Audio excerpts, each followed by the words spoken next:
Papat Mandala berjudul Menyisir Memori Kolektif. Suatu malam pada tahun 2004, aku menapaki anak tangga itu bersama Dwi dan Danar, kedua kawanku. Dwi dan Danar kerap menonton PSIM sebelumnya. Aku menerima ajakan mereka malam itu. Setelah mendapatkan izin dari orang tua, berangkatlah kami ke stadion. Kami bersepeda dari rumah yang jaraknya sekitar 6 km. Di ujung anak tangga sudah ada 2 porter dengan seragam hitam dan bersepatu. Entah bagaimana ceritanya kami bisa masuk begitu saja. Aku ingat. Ini babak kedua. Biasanya penjagaannya tidak terlalu ketat. Terlebih jika waktu hampir mendekati akhir pertandingan. Aku masih ingat betul malam itu. Langit Jogja begitu cerah, lampu stadion berwarna terang dengan warna kuningnya. Gemuruh suara Brajamusti sedang menyanyikan yel-yel mereka. Aku mencuri pandang ke arah lapangan. Untuk pertama kalinya, aku melihat sepak bola dimainkan saat malam hari. Aku melihat punggawa Laskar Mataram dari kejauhan. Marjono tampil dengan rambut disemir warna pirang. Jamie Sandoval tampak tenang di lini belakang. Wahyudianto Kancil lari membawa bola dan para supporter meneriakkan, "Tibo Cil, Tibo!" ketika pemain mungil itu sudah berada di kotak penalti.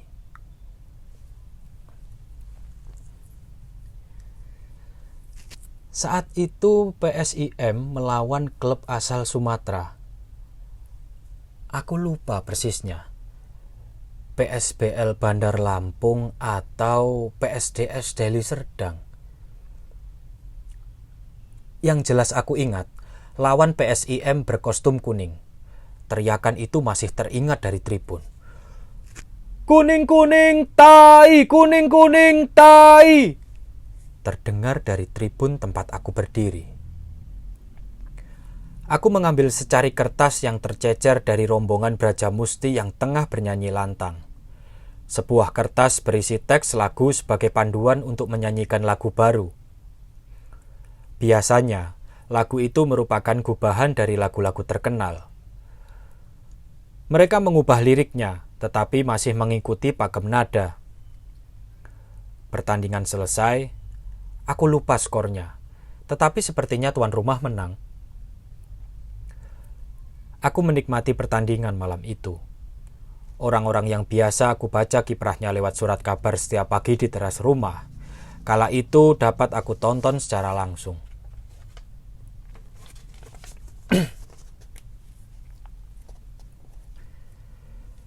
Hidup berjalan dan membawaku pada ketertarikan membuka tumpukan koran-koran tua di Jogja Library Center di Malioboro. Aku rutin ke sana, saben pagi dari jam 9 hingga jam 2 siang. Aku berhenti ketika perut mulai keroncongan, lalu pulang. Hal itu aku lakukan kurang lebih selama 5 bulan. Maklum, saat itu aku belum bekerja dan masih punya banyak waktu luang. Alhasil hari-hariku dihabiskan dengan memotret lembaran surat kabar, terutama rubrik olahraga. Tujuannya cuma satu, memburu sejarah PSIM. Selain memburu koran-koran tua sebagai salah satu sumber sejarah, aku juga menelusuri para pelaku mulai dari pemain hingga stakeholder seperti jajaran manajemen, pelatih hingga ketua umum. Mandala Krida menjadi saksi jatuh bangunnya skuad Laskar Mataram. Dalam perserikatan, PSIM nyaris promosi ke divisi utama perserikatan tahun 1990. Namun mereka harus gagal setelah kalah adu penalti melawan Persema Malang. Waktu itu ada pemain yang tidak siap mental maupun fisik, tetapi memaksakan untuk mengambil tendangan penalti. Kenang Susilo Harso, mantan pemain PSIM yang juga bermain dalam laga tersebut. Dari 5 Algojo tendangan penalti, hanya Sutrisno dan Yance Ruma yang mampu menuntaskan tugasnya. Aji Sutarto, Budiman, dan Edi Prapto gagal menggetarkan jala lawan. Malam kelam menyelimuti Mandala Krida. Edi Prapto dan Susilo Harso terlihat berjalan lunglai. Mereka ditenangkan oleh anak istri mereka. Para supporter melampiaskan kekecewaannya dengan melemparkan benda-benda ke lapangan. Besok paginya, kekalahan PSIM menjadi obrolan di seluruh penjuru, dari obrolan di angkringan hingga jadi bahasan para pegawai rumah sakit.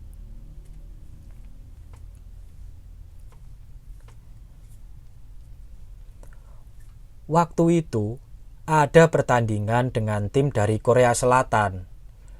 Haleluya FC, kenang Susilo Harso. Beliau ingat betul pertandingan itu karena bertepatan dengan hari pernikahannya. Mandala Krida juga pernah menggelar pertandingan dengan tim-tim dari luar negeri. Timnas Australia, tim KNVB Belanda, Haleluya FC Korea Selatan, Middle Essex Inggris, tim sepak bola dari Thailand dan Patakor FC. Hingga tim gabungan pemain Legium asing yang sedang safari kepada tim-tim peserta Liga Indonesia. Mereka mencari lawan tanding, sembari mencari potensi klub-klub yang mau meminang para pemain Legium asing.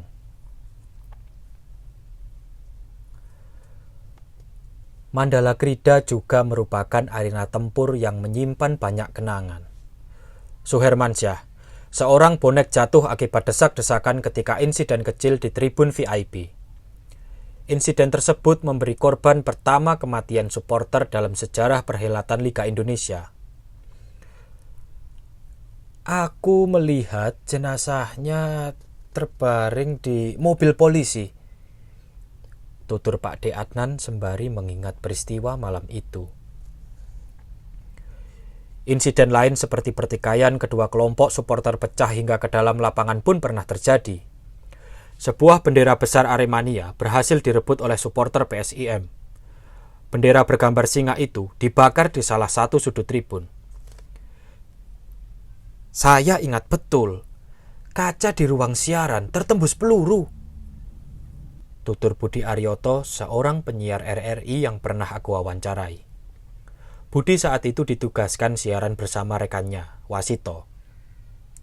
Semua orang sudah panik. Tetapi kami harus terus menyiarkan pertandingan.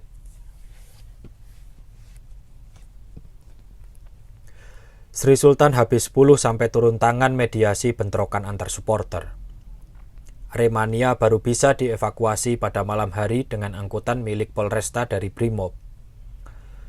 Aremania dievakuasi menuju markas Brimob Gondowulung sebelum dipulangkan ke Malang.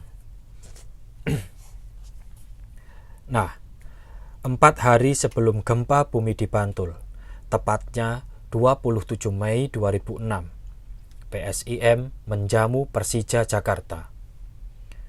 Stadion penuh dengan riuh penonton. Aku bisa pastikan calo-calo tiket untung besar. Mereka menjual tiket nyaris 2 kali lipat. Para penonton menyemut hingga sentel ban. Aku berdiri hanya beberapa meter saja dari Hamka Hamzah yang rajin maju membantu penyerangan. Dia menggiring bola sembari tersenyum, enjoy sekali terlihat.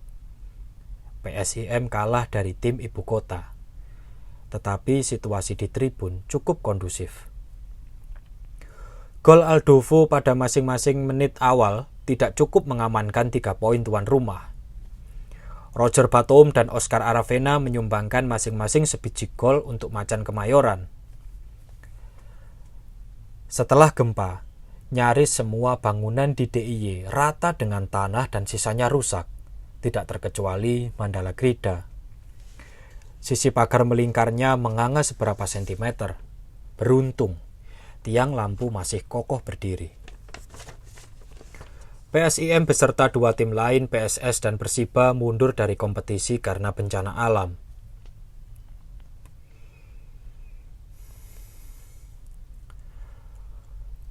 Mandala Krida dipugar pada tahun 2012. Maketnya sudah dipublikasikan kepada khalayak ramai. Para publik menyambut dengan gembira karena kandang kambing itu panggilan untuk Mandala Krida oleh supporter sebelah akan bersolek. PSIM menggunakan Stadion Sultan Agung di Bantul sebagai kandang sementara pada kompetisi 2016, 2017, 2018, dan kompetisi 2019. Usai menjadi tim musafir, PSIM kembali ke rumahnya, Mandala Krida. Pemugaran habis-habisan memberikan wajah baru. Tribun barat dan timur dibuat bertingkat. Sisi utara dan selatan gawang dirancang justru agak rendah. Kurang tahu mengapa persisnya. Padahal kedua sisi tersebut jika dilihat selalu diisi oleh kelompok supporter PSIM, yaitu Brajamusti dan The Maiden. Rumput di lapangan diganti meski secara kualitas patut dipertanyakan, karena pada musim kemarau masih tampak kering pada bagian-bagian tertentu. Rumput stadion lama saat ini dipindah ke komplek lapangan Kenari. Sementara lampu belum terpasang, sehingga Mandala Krida hanya mampu menggelar pertandingan sore saja. Ihwal Mandala Krida ditunjuk sebagai Stadion Piala Dunia U20 tahun 2021. Namun pada detik-detik akhir tidak dipilih oleh PSSI. Penggantinya adalah Stadion Sijalak Harupat di Bandung. Pada tahun 2020, Mandala Krida diperiksa oleh penyidik KPK. Mereka mensinyalir adanya pengemplangan dana APBD tahun 2016-2017. Pembangunan stadion melahap dana tak kurang 174,4 miliar. Sekitar 10 orang stakeholder terkait diperiksa secara intensif. Jika dugaan terbukti, negara mengalami kerugian yang cukup besar. Yogyakarta sebagai salah satu kota termasyhur, rasa-rasanya perlu adanya pembangunan sekelas stadion modern. Dari 2 kali peristiwa pembangunan Stadion Mandala Krida, memberikan pelajaran bagi kita semua akan pentingnya pencanangan pembangunan dan peningkatan pengawasannya. Sampai akhirnya kita mampu menyelesaikan pewujudan pembangunan stadion secara terencana. Mengutip Abdul Ghafur, Menteri Utama Pemuda ketika melakukan kunjungan ke Mandala Krida suatu sore pada tahun 1981. Jangan membangun tempat mewah jika tak punya biaya, tuturnya seperti dikutip pada harian Kompas.